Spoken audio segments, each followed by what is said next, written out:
Okay. So if you want to go ahead and introduce yourself. Okay, I'm Danny Evans, and I teach Spanish at Southall Middle School. This is my 19th year. All right. And then you had two daughters go to the World Language Academy, correct? Yes. Okay. So I'm just going to ask you a few questions about it. How long were your daughters at the academy? Was it the whole time? No, it was different for each girl. Okay. My oldest daughter, Gracie, was going into the 4th grade the year they opened it. Mm-hmm. So she was there 4th and 5th grade. And then Zoe was there kindergarten, 1st and 2nd. Okay. And then moved to a different school. Do you think having them there for different periods of time made a difference, or? It did. The biggest thing that made a difference was my oldest daughter wasn't there to start at the beginning, so she wasn't in the immersion side of it. Mm-hmm. But my youngest was there from kindergarten, so she was really immersed. Okay. So my oldest didn't really get as much as the other one did.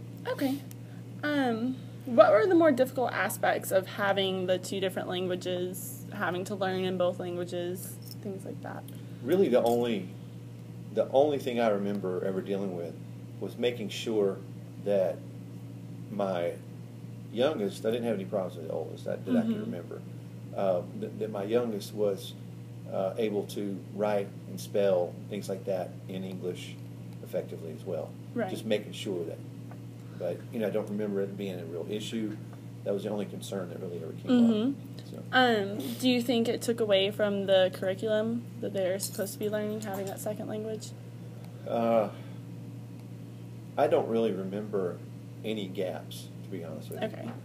Okay. It seems like they had everything they needed to be successful for that grade level. Okay. What about as far as extracurriculars? Do you think there's a sufficient number of options that they could choose from if they wanted to participate? The best I remember, yeah, they had a lot of choices. See, to the best of my memory, it's been several years. But so you don't think that took away from like a normal elementary school? No, I don't think so at all. Okay. Did they seem more stressed than they might have been in a normal school, just having that second language? To me, not at all. Okay. What about differences in grades? Did you see, especially with your older daughter not being there as long, did you see an improvement in grades, especially when it comes to English? I'm trying to remember.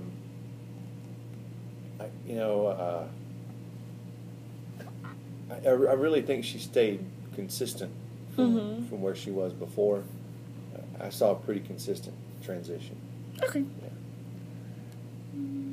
Did you notice different ways in which your daughters interacted with different ethnicities? Did that change at all?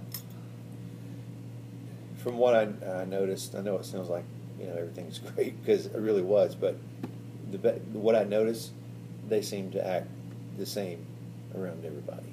Okay. Yeah. So it didn't change, they didn't have a preference, they didn't... No. Nothing? Not that I noticed anything. Do you accredit, any of their personality aspects, towards having both languages? Do you think they're more outgoing, knowing that, especially in this area, they can speak to anyone that is a Spanish speaker if they need to? Yeah, they're both very different.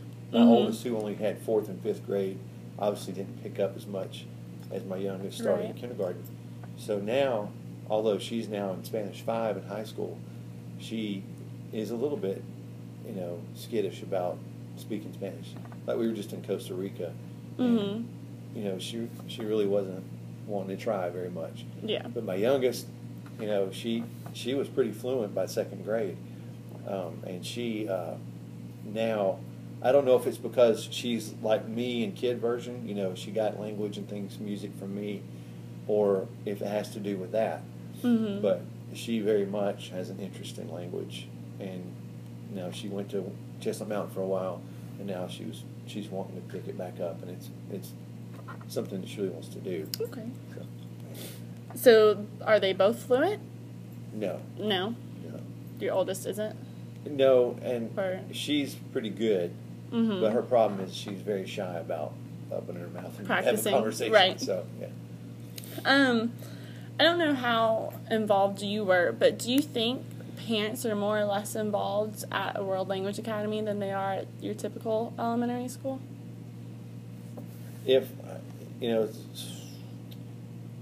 honestly, I've been to both Chestnut Mountain and I've been to World Language. Mm-hmm. I see equal amount. I mean, there are lots of parents in both places. Okay. Was it just Spanish that was spoken, or any other languages? They were immersed in Spanish, but they had Chinese classes as well. Okay. Do you think there should be any changes where they add more languages that they're immersed in, or do you think there should be any changes at all? Well, it's hard to say because, you can have good ideas, but they may not work with a schedule. Mm-hmm. But it would be good if they were exposed to being immersed in Chinese for a certain amount of time a day and being immersed in Spanish. Maybe even, not half and half or anything like that, Mm-hmm. but a third and a third and a third. I don't know how you would break that up. But it would be good to see them immersed in all those languages because, studies show phonetically linguistically they would pick up all three. Right. So, were there any extra costs in sending them to the dual language? the only extra cost I can think of would be, just buying uniforms. But Okay. you got to buy clothes That's- anyway yeah. for kids. So. All right, understandable.